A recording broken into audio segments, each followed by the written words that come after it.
ఇక మనం చూసినాం నిన్న రేవంత్ రెడ్డి గారు మహబూబ్ నగర్ లో మీటింగ్ పెట్టిండు, ఆడ అడగోలు మాటలు మాట్లాడిండు.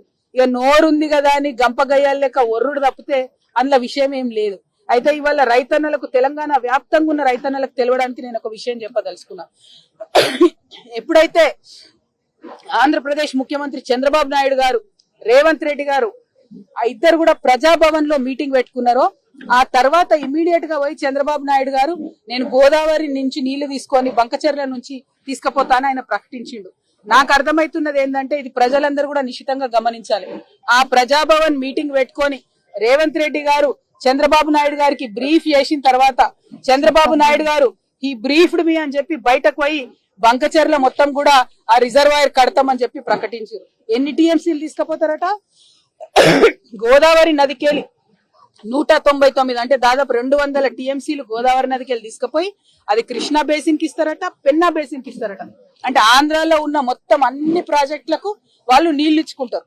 మన దగ్గర గోదావరిలోకి వెళ్ళి 200 టీఎంసీలు ఎత్తుకపోతుంటే ఈ అవగాహన లేని మూర్ఖపు ముఖ్యమంత్రి చూసుకుంటా నిలబడ్డాడు. ఎందుకంటే ఈయన జుట్టు మరి బ్యాగ్ తో దొరికిండు కదా, ఈయన జుట్టు చంద్రబాబు చేతిలో ఉన్నది, ఆ చంద్రబాబు జుట్టు మోడీ చేతిలో ఉన్నది. కాబట్టి వాళ్ళు ఎట్లా చెప్తే అట్లా చేసుడు తప్పితే తెలంగాణ రైతుల గురించి ఆలోచన లేదు, తెలంగాణ నీళ్ల గురించి ఆలోచన లేదు. ఇది దారుణమైన విషయం. నేను ముఖ్యమంత్రి గారిని సవాల్ చేస్తా ఉన్నా, నిజంగా మీరు తెలంగాణ హితం కోరేటటువంటి ముఖ్యమంత్రి అయితే ఎందుకు ఉత్తరం రాస్తలేవు కేంద్రానికి? రాయొచ్చు కదా మోడీ గారికి, మేము ఒప్పుకోం మీ ప్రాజెక్టు చంద్రబాబు ప్రతిపాదనని, కోర్టులో కేసు వేయొచ్చు కదా, ఎందుకు వేస్తలేవు? కేసీఆర్ గారు ఆనాడు రాయలసీమ ప్రాజెక్టు కడితే స్వయంగా తనే పోయి ప్రధానమంత్రి కంప్లైంట్ చేసిండు, ఉత్తరం రాసిండ్రు, గ్రీన్ ట్రిబ్యునల్ కేసు వేసిండ్రు, స్టే తీసుకొని వచ్చిండ్రు. ఎస్ఎల్బిసి రైట్ కెనాల్ విస్తరణ చేస్తే ఆనాడు కూడా ఉత్తరం రాసిరు, దాన్ని వ్యతిరేకించారు. నాగార్జున సాగర్ రైట్ కెనాల్ విస్తరణ చేపడితే ఆనాడు కూడా దాన్ని వ్యతిరేకించారు, ఉత్తరం రాసిరు. పోతిరెడ్డిపాడు హెడ్ రెగ్యులేటర్ విస్తరణ చేపడితే ఆనాడు కూడా దాన్ని వ్యతిరేకించి ఉత్తరం రాసిరు, ప్రధానమంత్రి దగ్గర పోయిండ్రు.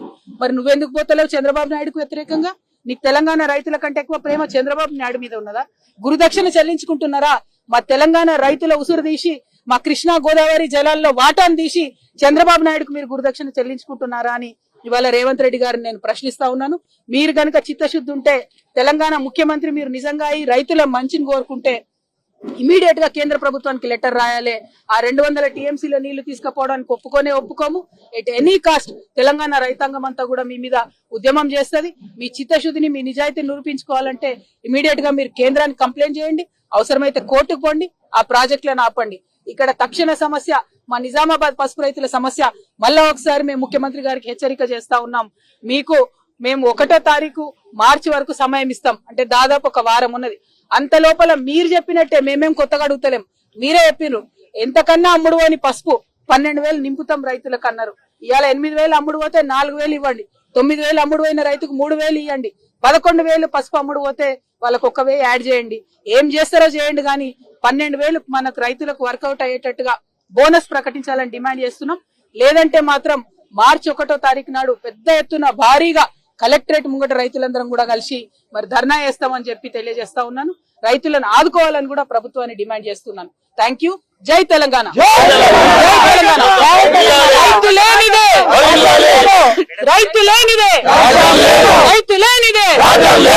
రైతులేనిదే పసుపుకు వెంటనే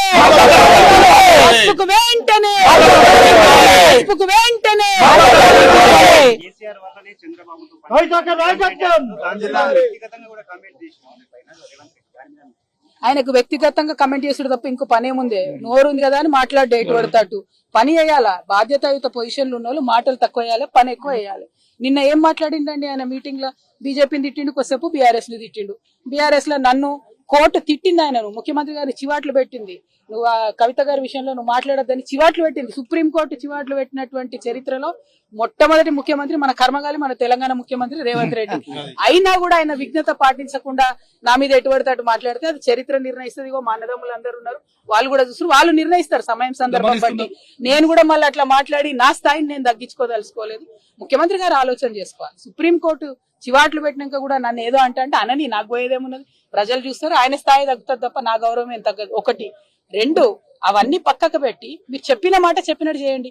రైతులకు బోనస్ ఇస్తానని ఇవ్వండి, నీళ్లను కాపాడండి, గోదావరి నీళ్లు. ఆ 2 పనులు చేయాలని ముఖ్యమంత్రి గారిని డిమాండ్ చేస్తున్నారు. జై తెలంగాణ.